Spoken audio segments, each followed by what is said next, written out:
आपल्या डोळ्यादेखत दिसतंय, की काय चुकीचं आहे आणि काय बरोबर आहे, तरीसुद्धा आपण मुद्दामून जाणून-बुजून चुकीच्याच गोष्टीला बरोबर म्हणायचं आणि चांगल्या व्यक्तीला नावं ठेवायची. हे सतत बऱ्याच महिला करतात आणि मी त्यांना आजूबाजूला बघते आणि कॉन्फिडेंटली या फिरत असतात. ह्यांच्या डोळ्यावर एक गांधारीसारखी पट्टी असते. त्यांना असं वाटतं, की आपले नातेवाईक आणि आपल्या प्रायोरिटीमधल्या लोकांनी जर चुकीचं केलं, तर ती त्यांची सिच्युएशन असते.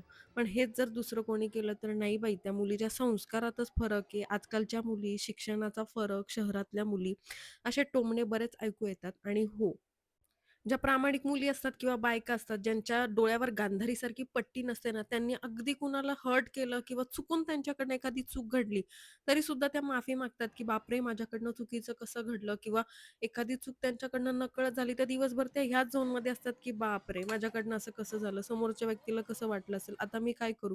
ह्या गिल्टमध्येच असतात. पण ह्या गांधारी स्त्रिया असतात ना, त्यांना काही फरक नाही पडत. त्यांच्या प्रायोरिटीनुसार त्यांना जे लोकं चुकीचे असतात, ते चुकीचे, बरोबर असतात ते बरोबर. त्यांच्या डोळ्यावर एक पट्टी असते, जे की त्यांना दिसत नाही काय चाललंय. असो, याच्यावर तुमचं काय म्हणणं आहे मला नक्की कमेंट करून सांगा आणि कोथिंबीर वड्या कशा झाल्यात हे नक्की सांगा. चला बाय बाय.